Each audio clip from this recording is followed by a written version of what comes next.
ಖಂಡಿತ ನಾವು ಪ್ರಕೃತಿನ ಯಾವ ಥರ ಹಾಳು ಮಾಡ್ತಾ ಇದ್ದೀವಿ ಪ್ರತಿಯೊಬ್ಬ ಪ್ರಜೆಗೆ. ಸೊ ಅದನ್ನು ಮೆಟ್ಟು ತಗೊಂಡು ಹೊಡೆದು ನಮಗೆ ಬುದ್ಧಿ ಕಲಿಸ್ತಾ ಇದ್ದಾರೆ. ತುಂಬ ಅದ್ಭುತವಾಗಿದೆ ಸಿನಿಮಾ. ಒಂದೊಂದು ಡೈಲಾಗು ಪ್ರತಿಯೊಬ್ಬರಿಗೂ ಮುಟ್ಟುತ್ತೆ. ಇದು ನನಗೊಬ್ಬನಿಗಲ್ಲ ಇವರೊಬ್ಬರಿಗಲ್ಲ, ಪ್ರತಿಯೊಬ್ಬರು ಸ್ಟೋರಿನೂ ತೋರಿಸಿದ್ದಾರೆ. ಸಖತ್ ಅದ್ಭುತವಾಗಿದೆ. ಎಲ್ಲರೂ ಮೆಮೊರಿನ ಖಾಲಿ ಇಟ್ಕೊಂಡು 2 ಅವರ್ ಮೊಬೈಲೆಲ್ಲ ಸೈಲೆಂಟ್ ಮಾಡ್ಕೊಂಡು ಬಂದು ಕೂತ್ಕೊಂಡ್ರೆ ಸಖತ್ತಾಗಿದೆ ಸಿನಿಮಾ. ನಮ್ಮನ್ನು ತೋರಿಸ್ತಾ ಇದ್ದಾರೆ. ಸಿನಿಮಾ ಒಳಗೆ ಸಿನಿಮಾ, ಥಿಯೇಟ್ರ್ ಒಳಗೆ ಇನ್ನೊಂದು ಥಿಯೇಟ್ರು. ಅದ್ಭುತವಾಗಿದೆ. ಒಂದೊಂದು ಡೈಲಾಗು ಪಂಚಿಂಗ್ ಡೈಲಾಗು ಅದು ಬರ್ದಿರೋರ್ಗೆ ಮಾತ್ರ ಸೂಪರ್ ಆಗಿದೆ.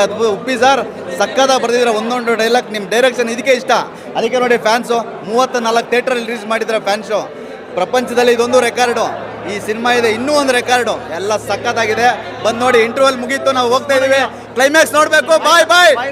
ಫೈನಲ್ ಡೈಲಾಗ್ ರಿವ್ಯೂ ಕೇಳೋ ನಿಮ್ಗೆ, ರಿವ್ಯೂ ಹೇಳೋ ನಮ್ಗೆ ಬೆಲೆ ಜಾಸ್ತಿ. ಸತ್ಯವಾಗಿರ್ತೀವಿ. ನನ್ನ ಒಳಗಡೆ ಕೆಟ್ಟಾಗಿ ಹೇಳ್ತಾ ಇರ್ತಾನೆ, ಮುಗಿದು ಬರ್ದು ಹೇಳ್ತಾ ಇರ್ತಾನೆ, ಯೋ ನೀನು ಸರಿ ಇಲ್ಲ ಕಣ. ಫಸ್ಟ್ ಆಫ್ ಆಲ್ ಎಲ್ರಿಗೂ ಶೋಕಿ ತೋರ್ಸಕ್ಕೆ ಮಾಸ್ಕರ್ ನೀನು ಹೊರಗಡೆ ಪ್ರಪಂಚದಲ್ಲಿ ನಿಮ್ಮ ಮಕ್ಕಳ ಹಾಕೊಂಡು ಸತ್ಯ ಥರ ಓಡಾಡ್ತಾ ಇದ್ದೆ ಅಷ್ಟೇ. ನೀನು ಇರೋದೇ ಹಿಂಗೆ ಕಣೋ ಅಂತ ಹೊರಗಡೆ ಬರ್ದು ಹೇಳ್ತಾ ಇರ್ತಾನೆ. ಸದ್ಯಕ್ಕೆ ತಲೆ ಒಂದು ಸ್ವಲ್ಪ ಹುಳ ಬಿಟ್ಟಿದ್ದಾರೆ. ಇಲ್ಲಿವರೆಗೂ ಕಂಡಿಲ್ಲ ಗುರು. ಸೆಕೆಂಡ್ ಹಾಫಲ್ಲಿ ಏನಾರು ಕಾಣ್ಬೋದು. ಸತ್ಯಯುಗ ಕಲ್ಕಿಯುಗ ಕಾಣಿಸ್ತಾ ಇದೆಯಾ? ಕಲ್ಕಿ ಅಂತ ಒಂದು ಇವಾಗ ಕಲ್ಕಿ ಅಂತ ತೋರಿಸ್ತಾ ಇದ್ದಾರೆ. ಇನ್ನೊಂದು ಬಂದು ನೇಚರ್ ಬಗ್ಗೆ ಇದೆ. ಏನೂ ಅರ್ಥ ಆಗ್ತಾ ಇಲ್ಲ ಮೂವಿ ಅಂತೂ. ಸೆಕೆಂಡ್ ಹಾಫ್ ನೋಡಿದ್ಮೇಲೆ ರಿವ್ಯೂ ಕೊಡೋಕ್ಕಾಗಲ್ಲ ಸರ್. ಪ್ರತಿಯೊಬ್ಬರು ಪ್ರಜೆನೂ ನೋಡಬೇಕು ಮೂವಿನ. ಇವರು ಕಮರ್ಷಿಯಲ್ ಫಿಲಮ್, ನಾರ್ಮಲ್ ಫಿಲಮ್ ಥರ ನೋಡೋಕೆ ಹೋಗಬಾರ್ದು. ಇದನ್ನ ಓನ್ಲಿ ಸೋಷಿಯಲ್ ಮೆಸೇಜು ಪ್ಲಸ್ ಪ್ರತಿಯೊಬ್ಬ ಪ್ರಜೆನೂ ಅರ್ಥ ಮಾಡ್ಕೋಬೇಕು. ಇದನ್ನ ಒಂದು ನಿಮಿಷ ಆ ಕಡೆ ಈ ಕಡೆ ಯೋಚನೆ ಮಾಡಿದಾಗ ನೋಡಿದ್ರೆ ಮಾತ್ರ ಫಿಲಮ್ ಅರ್ಥ ಆಗೋದು. ನೀವು ಫಿಲಮ್ನ ನಾರ್ಮಲ್ ಫಿಲಮ್, ಕಮರ್ಷಿಯಲ್ ನಾರ್ಮಲ್ ಬೇರೆ ಫಿಲಮ್ ಥರ ಕಂಪೇರಿಂಗ್ ಮಾಡೋಂಗಿಲ್ಲ. Uppi direction is ultimate.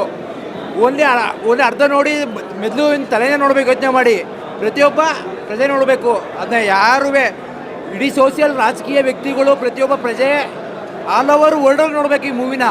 ಯಾಕೆಂದರೆ ಇವ್ರು ಬರೋ ಫಿಲಮ್ ಥರ ಥಿಂಕ್ ಮಾಡಿದ್ರೆ ಅರ್ಥ ಆಗಲ್ಲ. ನಾರ್ಮಲ್ ಫಿಲಮ್ ಥರ ನೋಡೋಕ್ಕೆ ಹೋಗಬೇಡಿ. ಓನ್ಲಿ ನಾರ್ಮಲ್ಲು ಸಮಾಜದ ಬಗ್ಗೆ ಯೋಚನೆ ಮಾಡೋರು ಮಾತ್ರ ಅರ್ಥ ಆಗೋದು ಫಿಲಮ್. ಇದು ಫಿಲಮ್ ನೋಡೋಕೆ ಅರ್ಥ ಆಗಲ್ಲ. ಸಮಾಜದ ಬಗ್ಗೆ ಚಿಂತನೆ ಇರೋರಿಗೆ, ಯೋಚನೆ ಇರೋರಿಗೆ, ಕನ್ಸರ್ನ್ ಇರೋರಿಗೆ ಮಾತ್ರ ಈ ಫಿಲಮ್ ಅರ್ಥ ಆಗೋದು. ಸಮಾಜ ಬಗ್ಗೆ ಕಾಳಜಿ ಇರಬೇಕು ಅಂಥವ್ರು ಮಾತ್ರ ಈ ಫಿಲಮ್ ಅರ್ಥ ಆಗೋದು. ಓನ್ಲಿ ಫಿಲಮ್ ಥರ ನಾರ್ಮಲ್ ಫಿಲಮ್ ಥರ ನೋಡೋಕೆ ಹೋಗ್ಬೇಡಿ.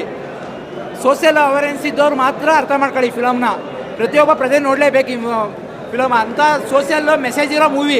ಸೊ ಸೆಕೆಂಡ್ ಹಾಫ್ ಯಾವ ಲೆವೆಲ್ಗೆ ಹೋಗುತ್ತೆ ಅಂತ ಗೊತ್ತಿಲ್ಲ. ಫಸ್ಟ್ ಹಾಫಲ್ಲಿ ಅರ್ಥ ಆಗಿರೋದಿಷ್ಟೇ, ಒಂದು ಸಮಾಜನ ಮಿರರ್ ಆಗಿ ನಮ್ಮ ಮುಂದೆ ಇಟ್ಟಿದ್ದಾರೆ. ನಮ್ಮ ಮುಖ ನಾವೇ ಕನ್ನಡಿಯಲ್ಲಿ ನೋಡ್ಕೊಂಡಾಗಿದೆ. ಸೊ ಸೇಫಾಗಿ ನೆಕ್ಸ್ಟ್ ಯಾರು ಶೋಗೆ ಬರ್ತಾ ಇದ್ದೀರಾ, ಜೋಬಲ್ಲಿ ಒಂದು ಖರ್ಚು ಬಿಟ್ಕೊಂಬನ್ನಿ. ಯಾಕಂದರೆ ಉಗಿತಾ ಇರ್ತಾರೆ, ಒರೆಸ್ಕೋತಾ ಇರಿ ಅಷ್ಟೇ. ಸರಿನಾ? ಸೆಕೆಂಡ್ ಹಾಫ್ ಹೆಂಗಿರುತ್ತೆ ಅಂತ ನೋಡಿ ಹೇಳ್ಬೇಕು. ಟ್ವಿಸ್ಟ್ ತುಂಬ ಕೊಟ್ಟರು. ಮೂವಿ ಚೆನ್ನಾಗಿತ್ತು. ಉಪೇಂದ್ರ ಮೂವಿ ಫಸ್ಟ್ ಟೈಮ್ ನೋಡ್ತಿದ್ದೀನಿ. ಅವ್ರು ಹಿಂಗೆ ಮಾಡ್ತಾರಂತ ನಂಗೆ ಗೊತ್ತಿಲ್ಲ. ಆ ಮೂವಿ ಕಾನ್ಸೆಪ್ಟ್ ಚೆನ್ನಾಗಿದೆ. ಅದೇ ದುಡ್ಡಿರೋರ ಹತ್ರ ದುಡ್ಡು ಇಲ್ಲದೆ ಇರ್ತಾರಲ್ಲ, ಅವ್ರಿಗೆ ಹೆಂಗೆ ಕಷ್ಟಪಡಿಸ್ತಾರೆ ಅದನ್ನ ನಂಗೆ ಇಷ್ಟ ಇತ್ತು ನೋಡೋಕ್ಕೆ.